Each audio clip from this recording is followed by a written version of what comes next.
Beau is Afraid review. Joaquin Phoenix grapples with mother issues in Ari Aster's bonkers Freudian freakout. Patti LuPone, Amy Ryan, Nathan Lane and Parker Posey also star in this pitch-dark existential horror comedy about an emotional wreck on a painfully conflicted journey home. Playing Beau Wasserman, the character who gives Ari Aster's third feature its name, Joaquin Phoenix goes balls to the wall in a performance of astonishing intensity that holds nothing back. Beau lives next door to a peep show emporium called Ejectus Erectus, and at one point is informed by a medic that his abnormally distended testicles are cause for concern, which is just one of many indications that this guy badly needs to, how to put it delicately, oh heck, shoot a load. 3 hours that definitely put the odd in Odyssey. Beau is Afraid could be said to suffer from the same bloat, wandering through bizarre detours of varying effectiveness before arriving at a wonderfully overripe operatic climax elevated by Patti LuPone as the Lydia Tarr of single mothers. But even if its pacing is uneven, this is a movie of undeniably impressive big swings. Beau is Afraid. Of a piece with the diabolically imaginative doubleheader that thrust Aster onto the map, Hereditary and Midsommar, but also a significant departure into more adventurous territory, the new film trades the visceral impact of nerve-shredding horror for maniacal dark comedy in a frequently intoxicating whirl of Oedipal angst, paranoia, and confusion. It's the sort of batshit crazy family affair that only a director with established auteur credentials could get made, which explains why Aster tackled it now even though the original script predates his earlier features. It starts out paying homage to Martin Scorsese's After Hours before shifting into Charlie Kaufman mode with a liberal splash or two of Cronenbergian grotesquerie. But even with a giant monster subtly suggested early on by one of the advertised attractions at Ejectus Erectus, Beau is Afraid occupies more of a head space than its gut-churning predecessors in the already formidable Aster canon. It's fueled more by anxiety than terrifying dread, which may temper its appeal to hardcore horror consumers. But as a journey into outre excess that's entirely on brand for A24, it demands to be seen. The tortured mother-son dynamic that drives the picaresque plot is established right up front, opening in darkness with the sound of a heartbeat, intermittent bursts of light and the shrieks of a woman fearing the worst for her freshly delivered baby, until a smack on the bum reveals a healthy, bawling boy. It sets the film's tone of off-kilter humor and makes far more playful use of a simulated wound cam than Andrew Dominik's Blonde.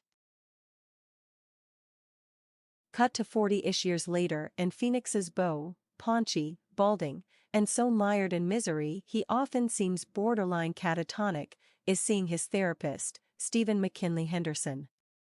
The rattled look on Beau's face when a missed call and voicemail from Mom show up on his phone leaves no doubt as to the main subject of their sessions. But when his shrink asks how he's feeling about an upcoming visit to his mother on the anniversary of his father's death, Beau mostly just mumbles incoherently. That at least scores him new meds. In one of the most virtuoso segments, shot by Aster's regular DP Powell Pogorzelski as a dizzying tracking sequence through streets seething with chaos and violence, Beau weaves his way back to his grungy apartment block in an unnamed city. Gun stalls sit alongside tchotchke stands and food trucks, locals dance, scream and fight, while news reports warn of a psychotic vagrant roaming the streets naked and stabbing random strangers. Things are no less calm inside Beau's apartment, where a sign on the door informs tenants of an infestation of brown recluse spiders. Increasingly hostile notes are shoved under his door from an irate neighbor demanding that he turn down his music, even though it's coming from a different apartment. But that friction perhaps explains why his keys and luggage are stolen on the doorstep as he's preparing to leave for the airport. The awkward phone conversation when Beau calls his mother, Mona, to tell her of the hitch is just a taste of the strained rapport between them, evident also in flashbacks, with the younger Mona played by Zoe Lister-Jones and 13-year-old Beau by Armin Nahapetian. LuPone's flat responses are punctuated by deafening silences, making it clear Mona believes Beau is just fabricating an excuse not to visit. The movie chronicles the dogged determination of this broken man, whose adult life appears to have been one long trembling retreat to prove his mother wrong.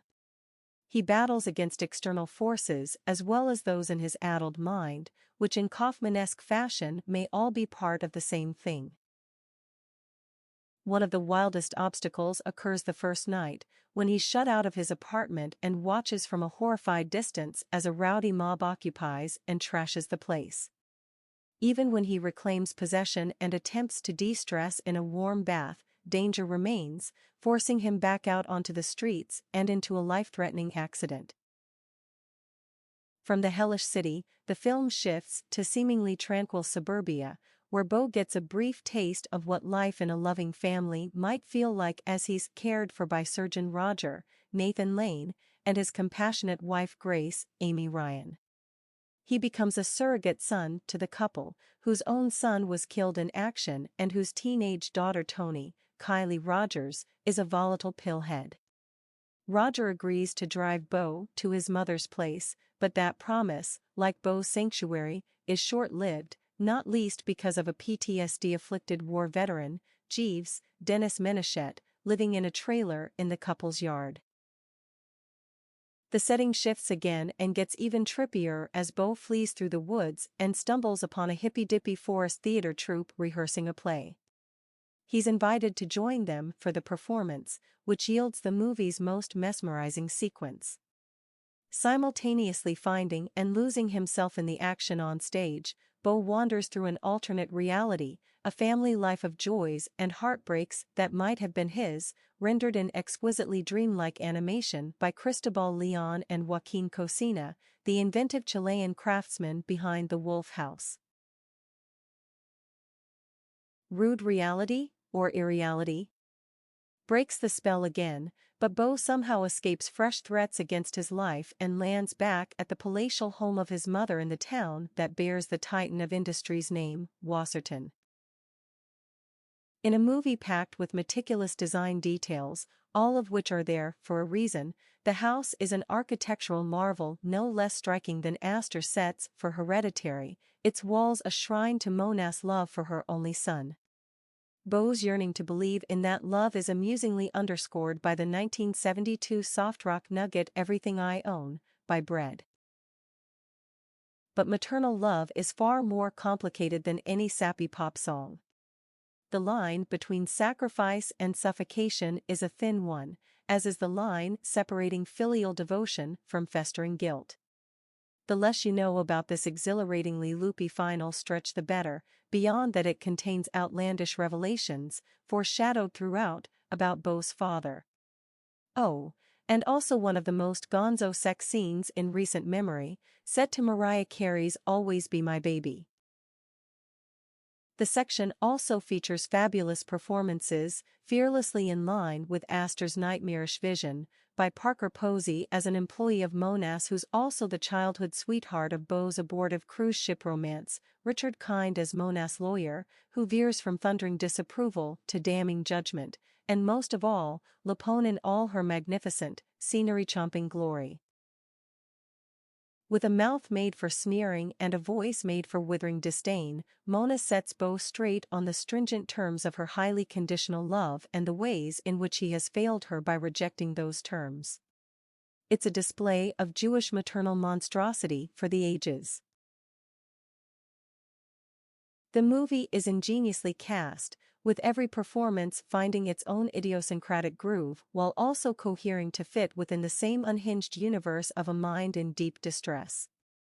That includes droll work from Lane, Ryan and Henderson in particular, while Nahapetian captures the incapacitating fear of a kid well on his way to being a basket case adult, and Lister-Jones is hilarious as the controlling mother, injecting creepily sexual undertones into lines like, "I'm proud of the man you are." but it's Phoenix who keeps you glued even through the film's sometimes challenging longers, in a performance as fully, insanely committed as any he's ever given. If the character invites more cringing pity than emotional investment, that's more to do with the distancing effect of Astor's surreal approach than anything lacking in Phoenix's raw, gaping wound of a characterization. If you have mother issues, watching Beau's Homeric humiliation will trigger them.